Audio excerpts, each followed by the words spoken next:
السلام علیکم۔ آج کی ویڈیو ایران کی عالم کفار سے 35 روزہ جنگ کے بارے میں ہے۔ ایران جو 1 مہینہ 5 دن سے لگاتار عالم کفار سے جنگ لڑ رہا ہے، اس کے اندرونی حالات کچھ یوں ہیں۔ نمبر 1، 35 روزہ جنگ میں کسی ملک سے مالی مدد نہیں لی۔ نمبر 2، کھانے پینے کی اشیاء کے لیے اپیل نہیں کی۔ نمبر 3، ادویات کی اپیل نہیں کی۔ نمبر 4، ملک کے اندر جنگ شروع ہوتے ہی روٹی، پیٹرول اور ڈیزل مفت کر دیا گیا۔ نمبر 5، 1 مہینے کی جنگ اور عالم کفر کی جانب سے کی گئی شب و روز اور مسلسل بمباری کے باوجود ایک بھی ایرانی نے ملک سے ہجرت نہیں کی، بلکہ دوسرے ملکوں میں مقیم ایرانی وطن کے دفاع کے لیے واپس آئے۔ نمبر 6، لاک ڈاؤن کی اصطلاح کسی ایرانی کو شاید معلوم ہی نہ ہو۔ نمبر 7، بڑے بڑے تاجروں نے لکھ کر لگا دیا کہ مال لے جاؤ اور جنگ کے بعد پیسے دے دینا۔ نمبر 8، جنگ اور بمباری میں وزراء عوام کے درمیان سڑکوں پر امریکہ اور اسرائیل مخالف مظاہروں میں برابر کے شریک تھے۔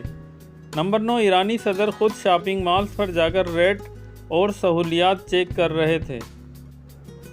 ابھی تک ایران کے ہارنے کے کچھ آثار نظر نہیں آ رہے تھے۔ ایرانی حکومت اور عوام جھکنے کی تیاری میں ہے، نہ ہی اب تک وہاں رجیم چینج ہوا ہے، کیونکہ وہاں پر کوئی امریکی غلام اور غدار نہیں تھا۔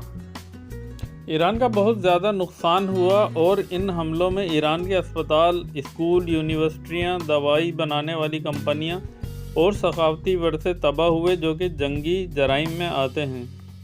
لیکن ایران کے صدر نے ابھی تک یہ نہیں کہا تھا کہ ایران نازک موڑ سے گزر رہا ہے۔ ایران وہ ملک ہے جس پہ تقریباً پچھلے 50 سالوں سے عالمی پابندیاں عائد ہیں، لیکن اس نے پچھلے 25 دنوں سے آبنائے ہرمز بند کر کے دنیا کو گھٹنے ٹیکنے پر مجبور کر دیا، کیونکہ وہ صرف اور صرف اللہ تعالیٰ سے مدد طلب کرنے والے ہیں۔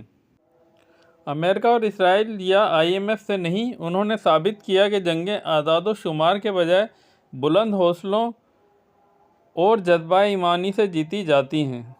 ویڈیو پسند آئی تو لائک، شیئر اور سبسکرائب ضرور کیجیے گا۔ آخر میں ایک ہی میسیج ہے کہ نماز ضرور پڑھیں قبل اس کے کہ آپ کی نماز پڑھی جائے۔ قرآن پاک کی تلاوت کریں تاکہ آپ کی قبر نور سے منور ہو سکے۔ جزاک اللہ۔